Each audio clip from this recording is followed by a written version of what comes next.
After driving for 3.5 hours, Jack arrives at the Overlook Hotel in Colorado and meets manager Stuart. The hotel closes during the winter because the roads become impassable due to the snow, so they need a caretaker who will remain in the hotel for the whole season. Stuart calls it a mentally isolating experience.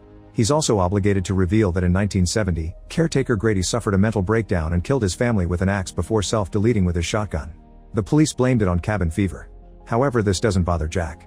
He used to be a teacher and he's now a writer, so he likes the idea of having 5 months of peace to work. Meanwhile, Jack's wife Wendy and their son Danny discuss what it would be like to live in a hotel for months. Danny doesn't see the difference with his neighborhood since he has nobody to play with there either. Wendy asks Danny if his imaginary friend Tony wants to go to the hotel, so Danny makes a funny voice and moves a finger to play Tony, saying he doesn't want to go. Later in the bathroom, Danny talks to Tony while looking in the mirror. Danny wonders if his dad got the job and Tony says he already did, so he predicts Jack will call Wendy with the news soon. At that moment the phone rings and Wendy picks up a call from Jack, who tells her he got the job. Then Danny asks Tony to explain why he doesn't want to go to the hotel. His eyes widen as he enters a trance in which he sees images of blood rushing out from an elevator, 2 twin girls in blue dresses, and himself screaming. Suddenly Danny faints. Moments later Danny wakes up and finds a doctor checking on him while Wendy watches. The doctor asks him if he saw any flashing lights or heard weird noises, but Danny says no. The last thing he remembers is talking to Tony. When the doctor asks who Tony is, he says it's the little boy who lives in his mouth. The doctor also asks if Tony ever tells Danny to do things, but Danny says he doesn't want to talk about this anymore. Afterward, the doctor privately tells Wendy that there's nothing physically wrong with Danny and that his episode seems to be autohypnosis. The doctor asks when Tony first appeared, and Wendy explains that Danny began talking to him when he started nursery school, where he had trouble adjusting. She also reveals that Jack once came home late from work and dislocated Danny's shoulder in a fit of rage. After this incident, Jack became sober and told Wendy that if he ever touched alcohol again, she could leave him. In the last week of fall, the family arrives at the hotel, where the last few guests and the employees are getting ready to leave. Stuart gives Wendy and Jack a tour of the building while Danny stays in the game room playing darts. Suddenly the twins from his vision appear behind him and they stare at him for a while before leaving. Stuart shows the apartment to the couple before taking them outside to introduce them to the hedge maze, which takes at least an hour to solve. He also explains that the hotel is built on the site of a Native American burial ground and was attacked by local tribesmen when it was being built. In the garage they find the Snowcat, a vehicle that allows them to drive through deep snow in an emergency. In the gold room, the couple admires the ballroom's beauty, and Stuart says the hotel removes the bar's alcohol during the winter closure to lower insurance costs. At that moment the secretary brings Danny, so Stuart asks Chef Dick to show Wendy and Danny the kitchen while he continues the tour with Jack in the kitchen. Dick shows Wendy the huge amount of food they have for the whole winter and keeps calling Danny Doc. Wendy is shocked to hear that he knows Danny's nickname, so Dick claims he must have overheard her calling him that, but Wendy doesn't remember using the nickname since they arrived. Dick continues to show them around, and while the adults chat, Danny can't stop staring at the man's head. Suddenly he hears Dick's voice in his mind, asking him if he wants ice cream. Then Wendy goes back to Jack to finish the tour, so Danny stays with Dick, who wants to have a chat. He shares that he and his grandmother used to have conversations in their heads thanks to a power he calls the Shining. Dick never thought he'd find another person with the shine and asks Danny about his experience, but Danny says that Tony told him not to talk about it. When Dick asks about Tony, he manages to make Danny talk about his shine indirectly. Danny sees things when he enters those trances, but he doesn't always remember them. Then Dick explains that this hotel has something shining in it and things happen that can only be seen by people with the shine. Some of these things were born from tragedies and have living in the hotel for years, so not all of them are good. Dick advises the boy to think of them like pictures in a book. Danny asks about room 237, but Dick swears there's nothing in it and tells Danny to stay out. A month later, the family has found a comfortable and peaceful routine. Wendy admits she was scared of living alone in such a big place when they arrived, but Jack says he fell in love with the hotel immediately, mentioning a powerful feeling of déjà vu. However, he hasn't been able to write. After breakfast, Wendy and Danny go to explore the maze. Jack is supposed to be writing, but instead he's playing with a ball. As he wanders around the room, he finds a scale model of the maze. He stares at it, watching tiny figures of his family reach the center. It's unclear if it's real or his imagination. On Tuesday, the news announce an incoming snowstorm in the area. Danny is riding through the hotel hallways on his tricycle and stops in front of room 237. He tries the doorknob, but it's locked. An image of the twins flashes in his mind before he leaves. Meanwhile, Jack is finally writing. When Wendy comes to check on him, he's very rude to her. Eventually he snaps and yells at her for interrupting his work. Jack then decides on a new rule: if he's writing, she can't enter the room. He kicks her out using the F word and Wendy leaves in silence. On Thursday, Wendy and Danny play on the snow. Jack watches them from inside with a deranged expression on his face. On Saturday, Wendy tries to use the phone but discovers none of the lines are working. Then she tries the radio in Stuart's office and manages to talk to a park ranger, who informs her that it's common for the phone lines to go out of service all winter. He also tells her that the area is experiencing some of the worst snowstorms in years and advises her to leave the radio on all the time. Danny is still riding his tricycle through the hallways and eventually finds the way blocked by the twins. They know his name and ask him to play with them forever and ever and ever, causing Danny to have a vision of them lying in pools of blood next to an axe. A terrified Danny covers his eyes and waits a few seconds before looking at the hallway again to confirm that the twins are gone. Then he tells Tony that he's scared, so Tony reminds him of Dick's advice: the images aren't real, they're just pictures in a book. On Monday, Danny asks Wendy if he can retrieve a toy from his room, but Wendy says no because Jack is sleeping there. Danny promises to tiptoe to avoid waking him up, so Wendy agrees. However, when Danny enters the apartment, Jack is awake and looking out the window as if in a trance. He invites his son to sit with him and Danny wonders if his dad is feeling sick. Jack assures him he's just tired and wishes they could stay in the hotel forever and ever and ever. The wording reminds Danny of the twins and he wonders if his dad would ever hurt his family. This irritates Jack, who thinks Wendy has been putting ideas in his son's head and swears he'll never hurt him. On Wednesday, Danny is playing with his toys in a hallway when suddenly, a ball rolls into the middle of his cars. He looks around to see who tossed it but finds nobody. Then he walks down the hallway and discovers that room 237 is open, so he peeks inside. Meanwhile, Wendy is turning on the boilers when she hears Jack screaming. She follows the noise to find him sleeping on his desk and having a nightmare. She immediately wakes him up and Jack falls off his chair as he freaks out. He explains he had a horrible dream about him killing her and Danny by chopping them up into pieces. Jack admits he may be losing his mind.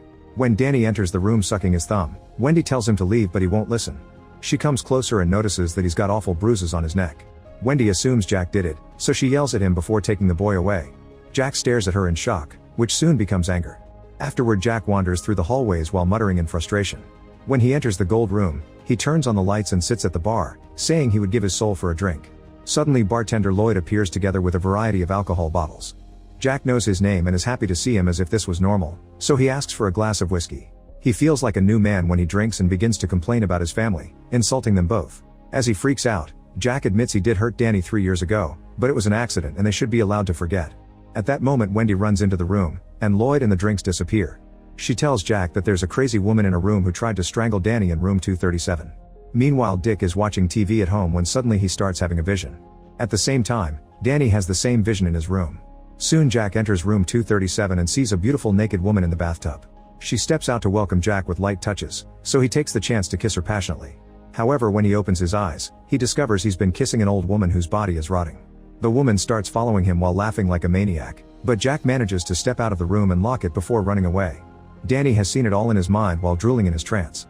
When the vision is over, Dick tries calling the hotel but the phones still don't work. Next he calls the park ranger and asks him to check on the family living in the hotel. Afterward, Jack tells Wendy that he found nothing. When she wonders where the bruises came from, Jack theorizes that Danny did it to himself and links it to the episode he had before they came here.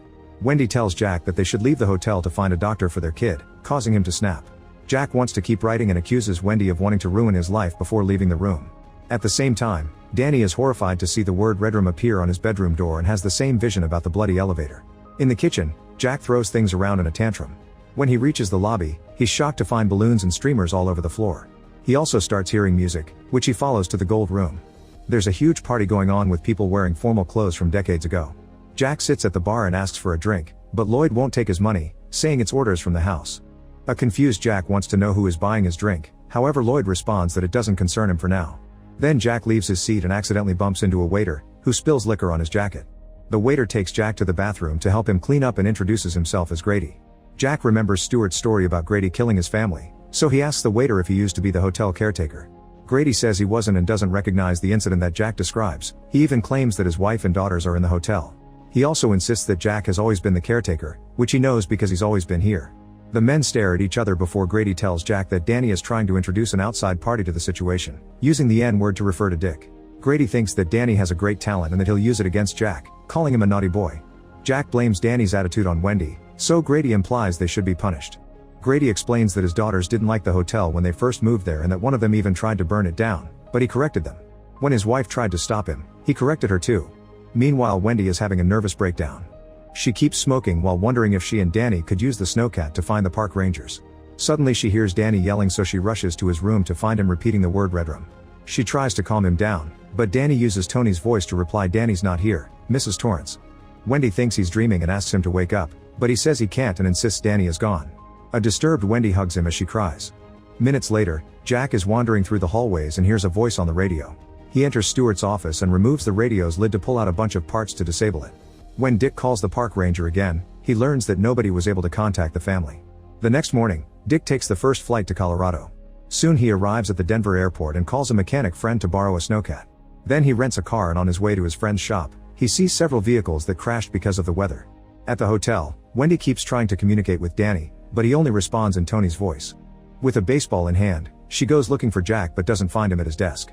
She reads the page on the typewriter and only sees the phrase "all work and no play makes Jack a dull boy" written dozens of times. When she checks the pile of papers next to the typewriter, the same phrase is on every single page. Suddenly Jack appears behind her and asks her if she likes it. After a startled Wendy screams, Jack asks why she's here, but Wendy is too scared to put words together. At the same time, Danny has a vision of the bloody elevator and the word "Red Room" on the door. Jack starts following Wendy around the room, acting quite unhinged as he asks what they should do with Danny. When Wendy says they should take Danny to the doctor, Jack starts yelling at her, accusing her of wanting to ruin this job for him. A terrified Wendy walks up the stairs, swinging the bat in front of her as she asks him to stay away from her. With a crazy expression on his face, Jack continues to follow her, saying that he doesn't want to hurt her, he just wants to bash her brains in. Then Wendy finally hits him with the bat, causing him to fall down the stairs. Afterward, Wendy drags an unconscious Jack through the hotel kitchen. She wants to lock him up in the storage room, but she can't open the door. At that moment, Jack begins to wake up, so Wendy tries again and finally opens the door to drag him inside. Just when he's about to fight back, she runs out of the storage room and locks it, leaving him trapped inside. Jack starts pounding on the door and screaming while Wendy grabs a knife to defend herself. Hearing her crying, Jack talks in a sweet tone to tell her that he hurt his head really badly, so he needs a doctor. Wendy says that she'll leave with Danny on the snowcat and bring a doctor later. Then Jack drops the act and laughs like a maniac, saying she isn't going anywhere. Wendy rushes to check the snowcat and discovers that its engine has been destroyed. A few hours later, Jack wakes up from his nap in the storage room because someone is knocking on the door. It's Grady, who says Jack may not be cut out for the job after all. Jack begs for a second chance and Grady replies that the only solution is to deal with the matter in the harshest possible way. When Jack promises to do exactly that, the door opens. Meanwhile, in the mountains, Dick drives the snowcat as fast as possible, which is hard in the darkness. While Wendy sleeps, Danny keeps repeating "Red Room" in Tony's voice. He grabs the knife from Wendy's night table and a red slipstick, which he uses to write "Red Room" on the bathroom door just like in his vision. This makes him repeat the word louder, which wakes Wendy up. She takes the knife from him and hugs him. When she looks in the mirror, she discovers that "Red Room" backwards is murder. Suddenly Jack starts hitting the main apartment door with an axe. Wendy drags Danny to the bathroom and locks the door behind her. Then she opens the window and pushes Danny out. Thanks to the pile of snow, he slides down easily. She tries to do the same, but the window is too small for her. She tells Danny to run and hide. Jack manages to make a hole in the main door and inserts his arm to unlock it. Then he starts breaking down the bathroom door too, while quoting the big bad wolf from the Three Little Pigs fairy tale. Wendy screams in fear while she watches Jack make another hole and peek inside, saying "Here's Johnny" like the famous TV show. When he inserts his arm through the hole, Wendy slashes his hand with a knife. While Danny hides in a kitchen cupboard, Dick arrives at the hotel, so the couple hears the noise of his snowcat. Jack rushes to the lobby and as soon as Dick comes inside, he attacks him with the axe. Danny screams as he has a vision of what's going on. After Dick drops dead, Jack goes looking for his son and sees him running out of the kitchen, so a chase ensues. Meanwhile, Wendy leaves the bathroom and searches for Danny too. When she walks down a corridor, she sees a couple in a room doing the naughty with a weird costume. Terrified, she runs away and makes it to the lobby, only to find Dick's body. Then a man with a head wound appears behind her and says this is a great party, so Wendy runs again. In the next room she finds lots of cobwebs and a bunch of skeletons on the chairs. Wendy runs away once more and reaches the elevator, only to see the wave of blood coming out of it. Soon Jack finds the front door open, so he turns on the exterior lights and sees Danny entering the maze. Jack immediately follows him by keeping an eye on the boy's footprints in the snow. After running for a while, Danny notices his own footprints and decides to backtrack to confuse his father.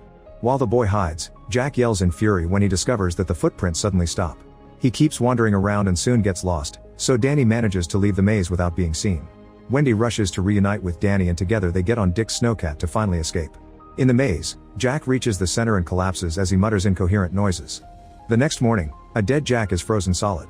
In the hotel, music can be heard in the ballroom. A picture from 1921 shows Jack's face among the guests. Make sure to subscribe and turn on notifications so you can watch more videos like this. Thanks for watching.